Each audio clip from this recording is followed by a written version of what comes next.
Oke, halo teman-teman, masih di seri tutorial PHP dasar. Ya, jadi di video kali ini kita akan membahas tentang persiapan lingkungan PHP. Artinya kita akan siapkan apa saja sih yang dibutuhkan sebelum kita ngoding PHP. Nah, kenapa sih kita harus mempersiapkan lingkungan pengembangannya terlebih dahulu?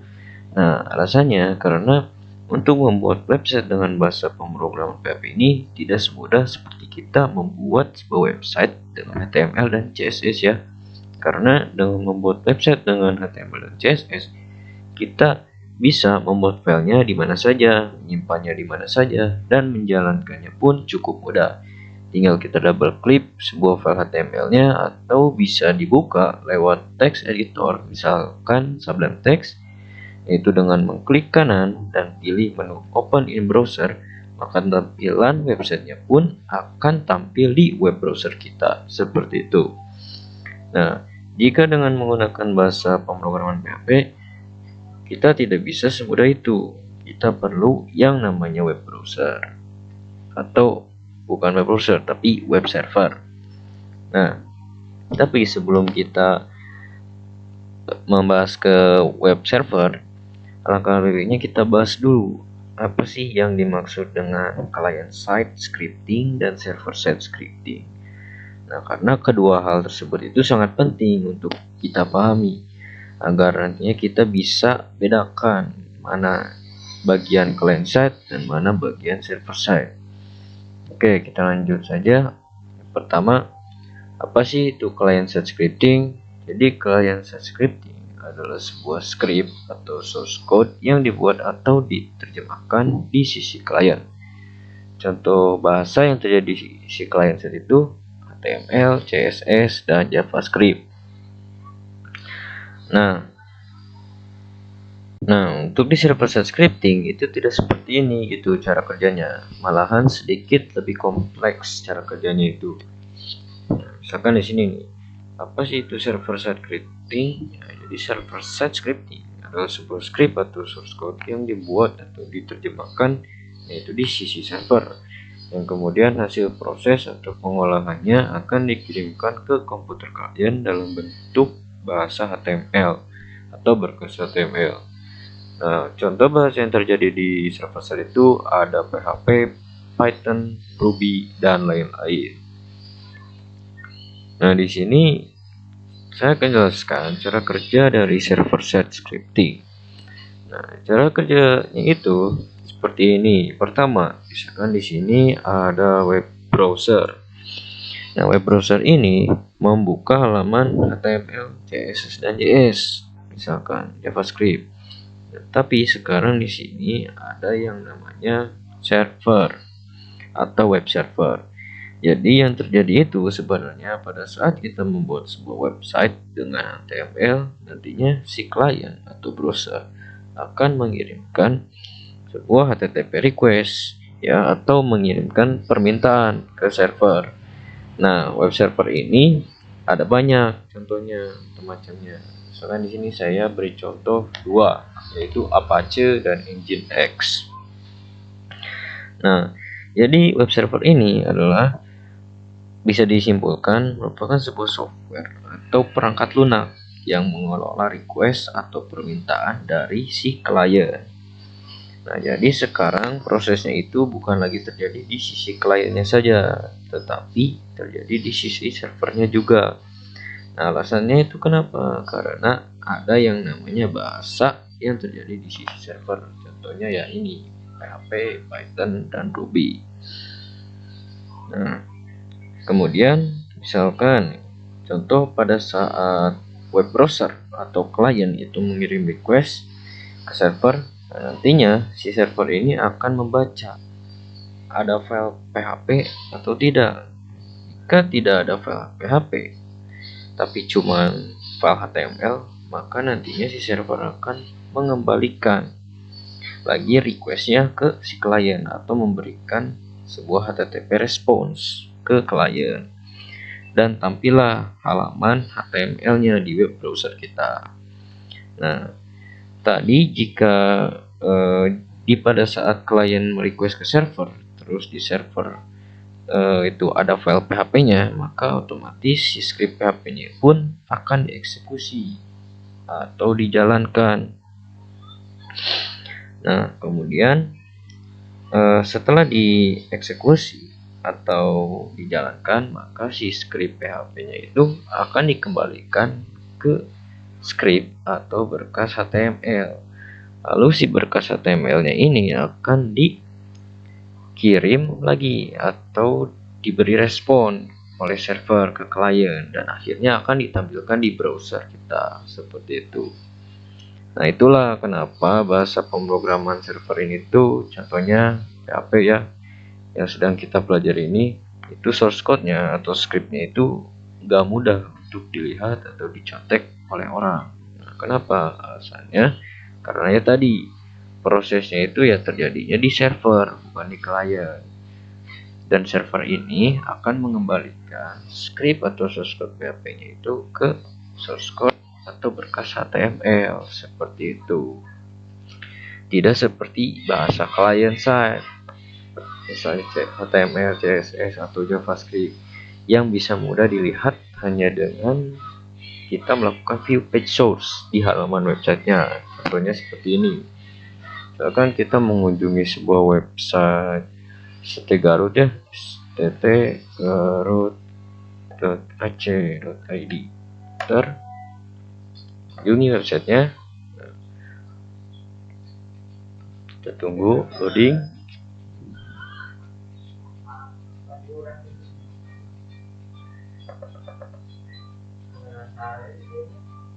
Oke, untuk proses internetnya lama ya.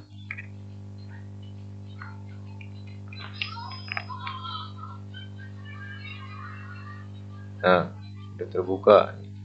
Nah, di halaman web ST Garut ini kita bisa klik kanan, lalu kita view page source.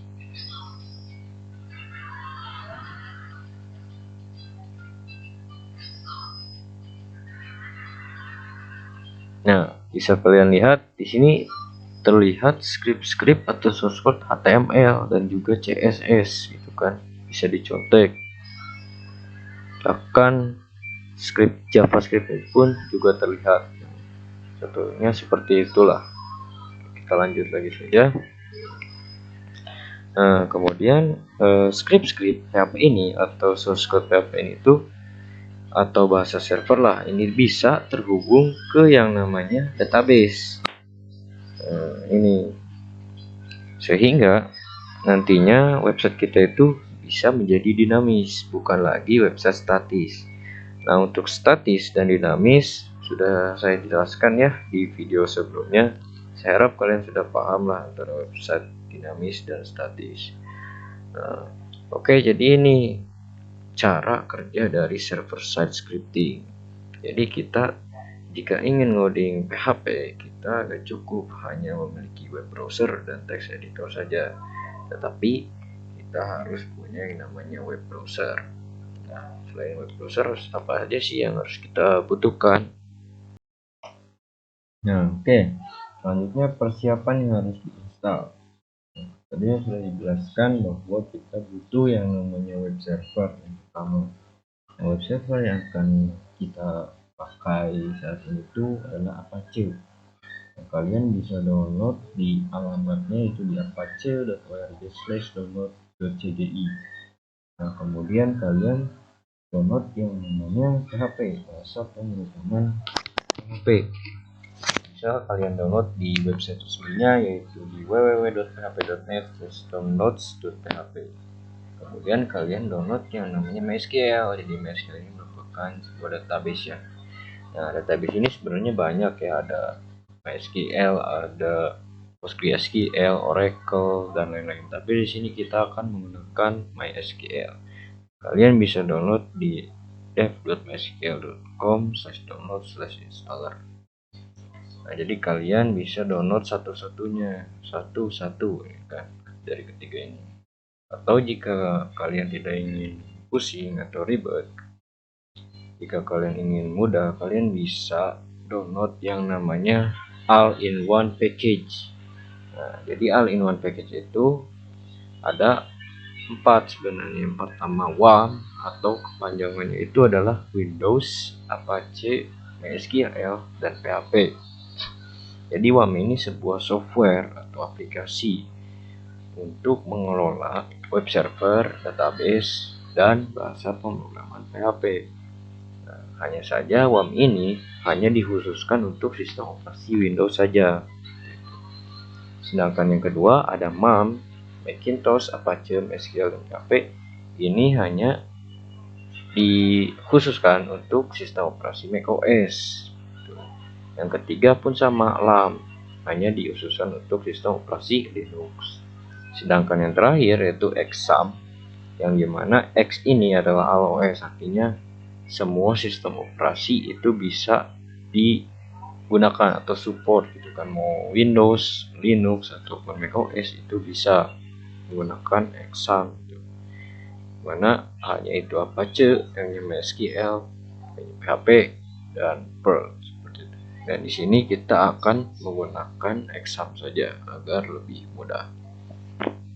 Oke, selanjutnya setelah kita butuh web server, kita juga butuh yang namanya text editor. Text editor yang pertama, misalkan bawaan dari Windows ya, adalah Notepad. Kalian bisa lah ngoding PHP menggunakan Notepad. Hanya saja dengan menggunakan Notepad ini kurang efisien ya, karena kurangnya fitur-fitur yang mempermudah untuk membuat website nantinya.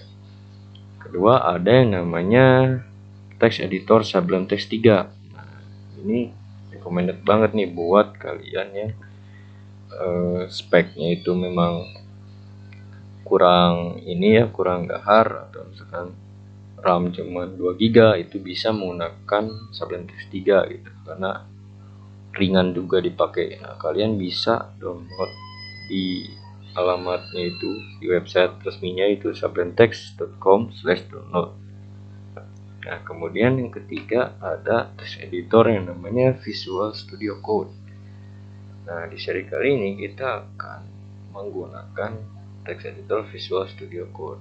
Nah, jika kalian ingin menggunakan Sublime Text itu tidak jadi masalah, tidak apa-apa karena sama saja. Nah, di sini saya menggunakan Visual Studio Code karena menurut saya Visual Studio Code itu lebih mudah dan lebih efisien, karena banyak ekstensi-ekstensi atau plugin-plugin yang tersedia di text editor ini. Seperti itu. Kita lanjut saja ya ke proses penginstalasinya. Jadi kita siapkan bahan-bahannya bareng untuk downloadnya. Nah, pertama kita kunjungi web browser ya. Nah, di sini saya menggunakan web browser Google Chrome. Kalian bebas menggunakan browser apa saja, misalkan ingin menggunakan Firefox atau Microsoft Edge itu tidak masalah. Pertama kita akan mendownload sebuah web servernya. Itu apa aja ya? Di sini saya akan mendownload XAMPP untuk softwarenya. Kalian bisa mengetikkan XAMPP downloader. Nah, setelah itu kalian bisa kunjungi ke website ini yang pertama. Nah, di sini. Nah, di sini terlihat bahwa untuk XAMPP ini ya terdapat 3 pilihan sistem operasi. Jadi yang pertama untuk Windows, kedua untuk Linux, yang ketiga untuk macOS. Jadi XAMPP ini umum ya, bisa digunakan di sistem operasi manapun. Nah, di sini kita download saja XAMPP yang versinya itu 7.4 ya. Karena di sini kita akan menggunakan PHP 7 dulu ya. Kita download saja. Nah, jika kalian klik yang tadi, yang ini otomatis akan terdownload. Kalian bisa klik saja dengan shortcutnya Ctrl+J. Nah, kalian tunggu ya proses downloadnya.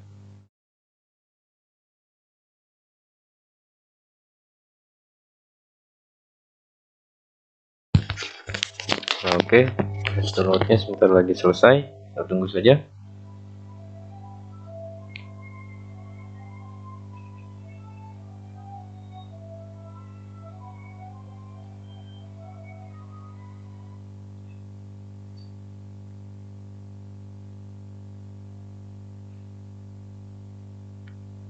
Nah, oke, jika sudah selesai kita bisa klik di sini ya, show in folder.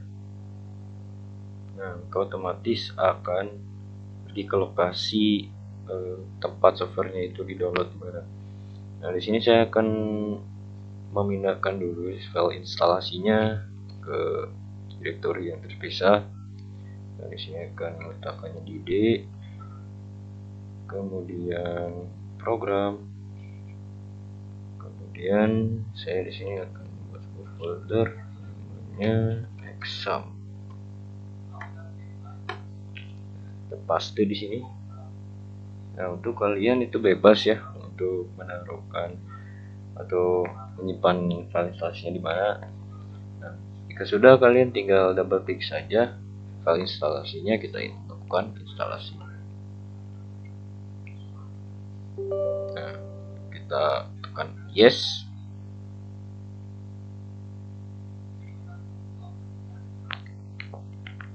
Oke, loading, kita tunggu sebentar. Akan muncul namanya seperti itu ya.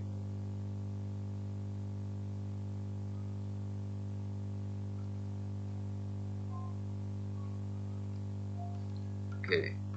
Nah, jika muncul warning seperti ini, kita tekan OK saja. Nah, maka akan muncul menu seperti ini. Terus kita klik next saja, next. Nah, di sini terdapat web server ya, apa saja yang akan diinstal gitu. Kita checklist saja semuanya ya, karena siapa tahu kedepannya kita membutuhkan package ini gitu, atau server ini gitu. Kita klik next saja.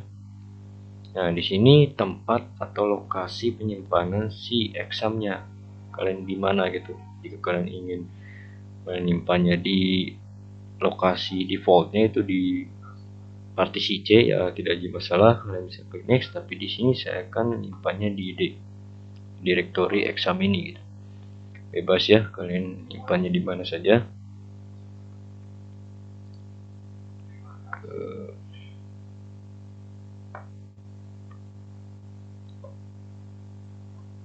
Program,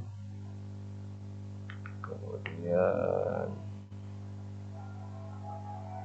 exam. Nah, di sini select folder, kemudian klik next. Oh, ternyata ada kesalahan ya. Dari sini saja. Coba.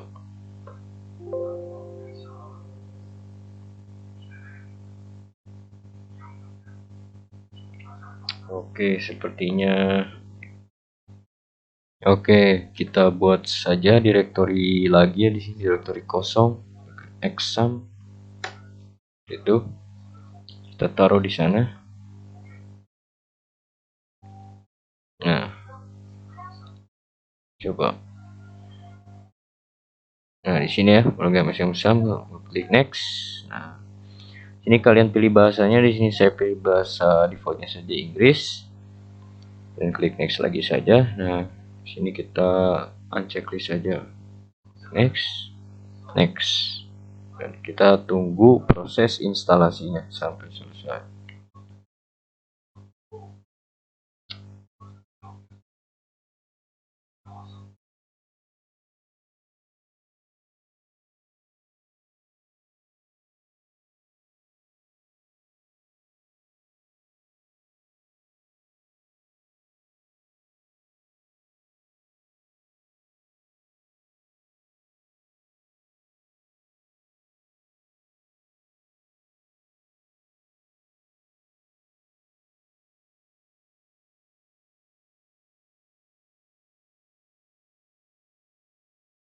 Nah, oke, jika proses instalasinya selesai akan tampil seperti berikut.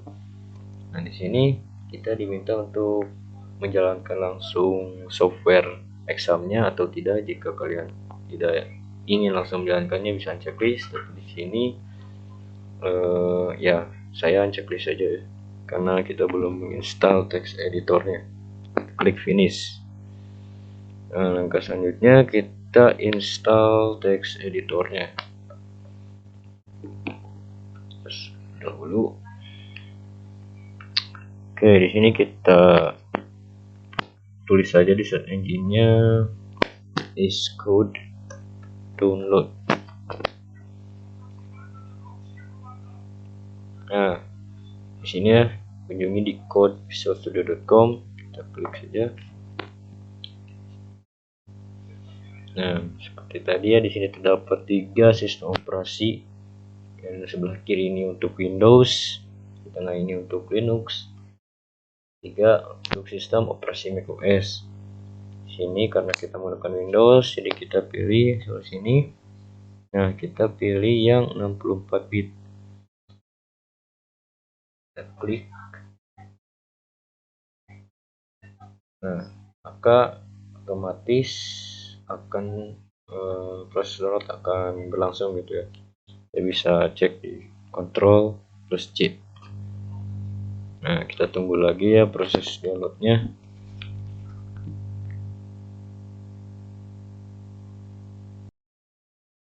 Oke, jika sudah, maka tadi kita show in folder. Nah, di sini saya akan pindahkan lagi ya file instalasinya ke partisi D. Kemudian program, di sini kita buat folder namanya VS Code. Oh, ternyata saudara, kita tipe saja, tidak apa-apa. Di sini kita ya, sebelumnya saya pernah mendownload ya. Selanjutnya kita hapus saja ini. Oke. Nah, di sini kita tinggal double klik. Oke.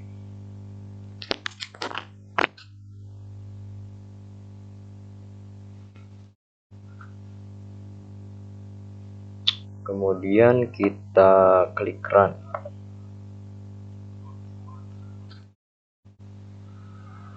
Oke, tunggu sebentar.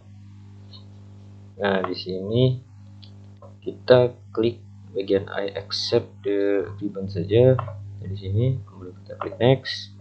Nah, di sini merupakan lokasi dari penyimpanan software VS Code-nya. Jika kalian ingin menyimpannya di lokasi defaultnya di C, itu tidak masalah. Saya klik saja. Tapi di sini saya akan simpan lagi di partisi D di program tadi. Kita ke program, kemudian VS Code. Nah, ini kita klik OK, terus klik next. Di sini kita klik next saja. Nah, di sini kita ada beberapa pilihan. Jika kalian ingin membuat ikonnya di desktop, bisa checklist di sini. Checklist saja. Kemudian ini bisa di checklist. Nah, itu. Nah, untuk ini kita wajib untuk checklist ya, add path to request cell restart gitu. Artinya akan menambahkan path untuk Visual Studio Code-nya nanti. Kemudian kita klik next dan klik install. Kita tunggu proses instalasinya sampai selesai.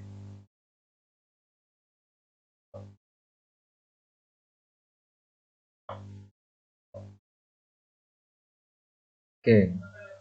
Nah, jika sudah, di sini kita unchecklist terlebih dahulu ya di dashboardnya. Kemudian kita klik finish. Kemudian setelah itu kita jalankan examnya. Nah, maka jika jalankan tampilan aplikasi atau software examnya seperti ini. Nah, di sini kita bisa lihat terdapat beberapa modul gitu ya. Ada modul Apache, MySQL, Mozilla, Mercury, dan Tomcat. Nah, untuk menjalankan source code PHP atau codingan PHP, kita hanya cukup menjalankan modul Apache saja. Bisa kita klik start di sini. Nah, kita tunggu sampai berwarna hijau. Nah, jika sudah berwarna hijau seperti ini, artinya web server kita atau page kita itu berhasil berjalan gitu kan, sudah berjalan dengan normal gitu. Jadi kita bisa langsung loading PHP gitu kan. Nah, yang dimana di sini terdapat port ya, port defaultnya itu untuk menjalankan web server ini adalah 80 dan 443. Nah, jika ciri-ciri web servernya itu gagal dijalankan, maka warnanya bukan warna hijau tapi berwarna merah, dan di sininya terdapat pesan error gitu. Dan untuk errornya itu beda-beda ya, sehingga cara mengatasinya pun ya beda-beda juga. Oke, setelah itu kita lanjut ke membahas tentang struktur direktori dari PHP ya.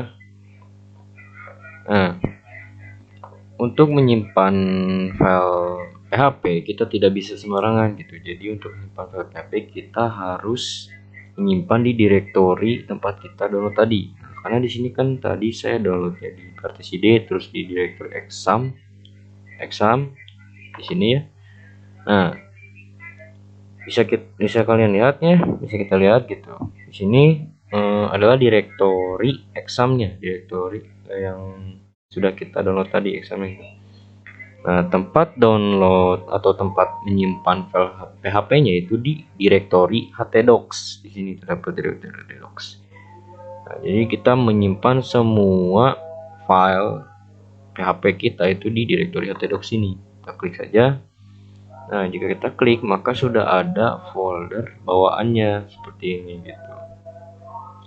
Nah, untuk ini kalian jangan hapus ya, bisa abaikan saja. Nah, setelah itu langkah selanjutnya, karena web server kita sudah jalan, sudah hijau, kita bisa langsung ke browser. Lalu kita ketikkan di sini ya, kita baru lagi aja di sini, ketikkan localhost untuk mengecek apakah web server kita itu sudah berhasil jalan atau tidak. Kita enter. Nah, jika muncul tampilan seperti ini ya, exam plus MariaDB plus PHP plus artinya web server kita berjalan dengan normal gitu kan. Ini adalah tampilan defaultnya. Nah, kenapa tampilannya itu seperti ini ya? Karena di direktori htdocs-nya sudah ada direktori defaultnya itu index.php. Nah, index.php ini adalah ya file ini gitu. Nah, jadi localhost ini sebenarnya adalah htdocs gitu. Nah, terus kenapa di sini bukan localhost saja tapi mengarah ke dashboard? Karena exam ini membaca gitu di apakah ada tidak di folder htdocs itu file yang ekstensinya .php. Nah, jika ada maka tampilkan. Nah, karena di sini ada, tampilkan ini. Nah, kalau nggak ada maka cari ada nggak file yang namanya index.html. Nah, di sini nggak ada kan, carilah di dashboard. Nah, kebetulan di sini ada file yang namanya index.html, maka tampilkanlah tampilan ini. Nah, jika kita ingin tampilan htdocs itu direktori kita yang ada di sini, maka kita bisa mengganti si file indexnya ini atau menghapuslah bisa, atau merename-nya saja jadi index2 misalkan .php. Kemudian kita kembali ke sini dan refresh. Nah, jika masih, kenapa? Karena tadi yang sudah saya bilang, jika exam tidak menemukan file index.php, nah di sini adanya index2.php kan, nah, maka exam akan mencari file index.html. Kebetulan file index.html ini ada di dalam directory dashboard ini. Kita harus menghapusnya juga atau merename-nya jadi index2.html. Dan jika sudah seperti ini, kita refresh lagi, maka akan muncul direktori. Nah, direktori si localhost atau htdocs/dashboardnya gitu. Jika kita ingin ke direktori htdocs saja, kita bisa hapus saja ini dashboard. Ini localhost. Nah, seperti ini. Nah, disinilah di localhost inilah direktori atau file PHP kita akan disimpan. Kan contoh di sini saya akan buat sebuah direktori baru ya untuk latihan kita ke depannya gitu. Kita akan simpan project-project PHP kita atau file PHP kita di direktori, kalian bisa buat direktori baru di sini di folder htdocs ya. Klik kanan terus new terus folder. Nah, misalkan dengan nama latihan PHP misalkan. PHP dan klik enter. Nah, di sini kita masuk ke direktori latihan PHP dan kita buat sebuah file gitu ya. Namanya misalkan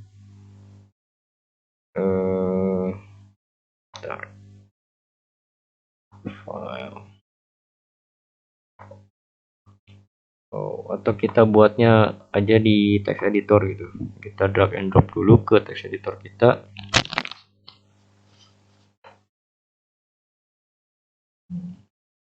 Kita buka dulu ya text editor kitanya di sini. Nah, untuk buka text editor kita bisa masuk ke directory Microsoft SO-nya. Kemudian klik file code.exe. Double klik.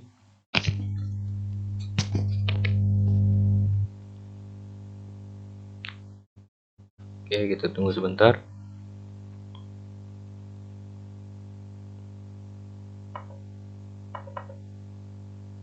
Nah, jika sudah tampil seperti ini, kita drag saja folder yang tadi ini, tinggal drag ke sini. Nah, otomatis akan di latihan PHP sini. Dari sini dalam direktori latihan PHP kita akan buat sebuah file namanya index.php.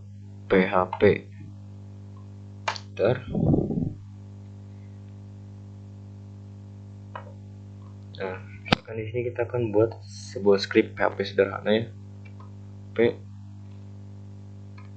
Karena kita belum menerapkan sebuah plugin, jadi kita bisa menuliskan manual saja.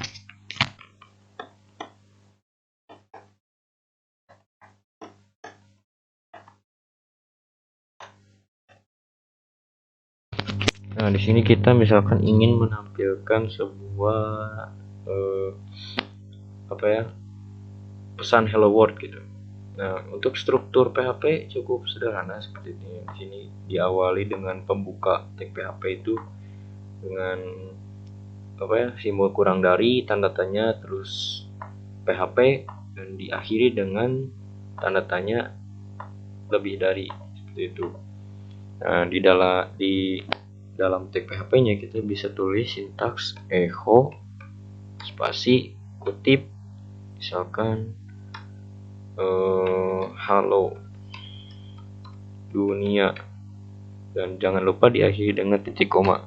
Kemudian kita klik save ya, kita save atau tekan tombol Ctrl plus S.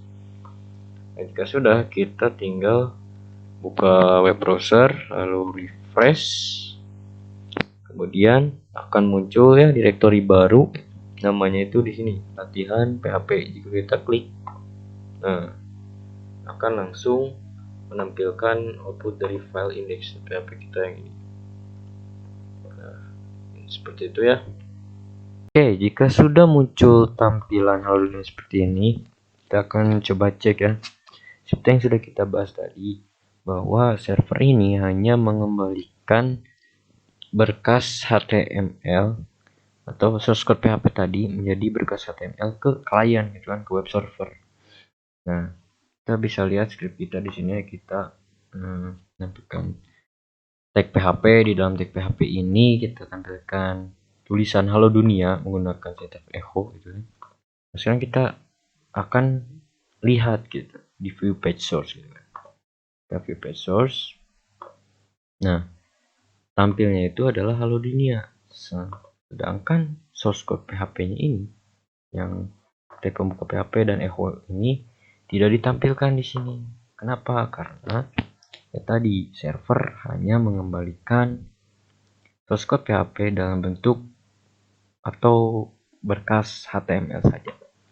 Nah, di sini kenapa tidak ada berkas HTML, hanya tulisan teks biasa halo dunia ini? Ya karena di dalam source code kita tidak menggunakan script HTML. Sekarang kita akan coba menggunakan script HTML ya.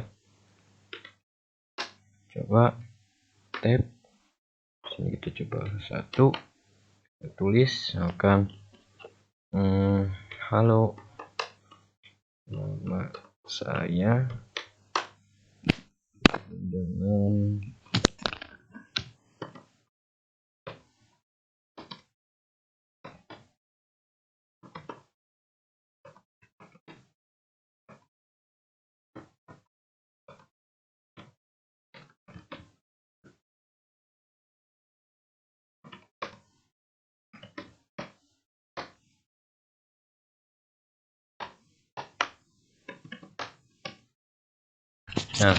scriptnya seperti ini ya. Jadi saya menggabungkan antara script HTML dan script PHP seperti ini. Jadi nanti outputnya itu akan menampilkan halo, nama saya Aksan, selamat datang. Nah, jadi seperti itu. Jadi script HTML dan PHP itu bisa digabungkan. Karena itu sudah seperti yang kita bahas, syarat untuk mempelajari bahasa pemrograman PHP kita harus paham dulu dengan HTML dan CSS karena saling berhubungan gitu ya. Oke, kita lihat outputnya ya. Kita refresh di sini. Nah, seperti ini. Halo, nama saya selamat datang, dan ini adalah tag paragraf ya kan. Nah, sekarang kita bisa lihat dengan view page source kan. View page source. Nah, ya di sini yang ditampilkan atau yang di respon dari server ke klien hanya berkas HTML atau file HTML. Nah, Iksan ini hanya tuh. Sedangkan di script kita, Iksan ini diapit oleh tag pembuka PHP dan tag penutup PHP, dan ada sintaks echo ya kan untuk menampilkan tulisan Iksan ke layar. Nah, sintaks ini tuh tidak ditampilkan di sini ya karena memang bahasa pemrograman server PHP ini tidak bisa mudah atau tidak mudah untuk dilihat atau dicontek gitu. Maka dibacanya ya dokumen HTML biasa gitu kan, dimasukin ke tag H1 seperti itu. Ya oke, mungkin sekian pembahasan dari persiapan lingkungan PHP. Jika terdapat kesalahan kata atau penyampaian mohon dimaafkan. Jika kalian masih bingung atau ada kesalahan dalam instalasi, error dalam instalasi, kalian bisa tanyakan di kolom komentar ya. Kalian bisa tanya atau bisa tanya di grup WA di Jaki Aplikasi ya. Ya, sekian dari saya. Assalamualaikum warahmatullahi wabarakatuh.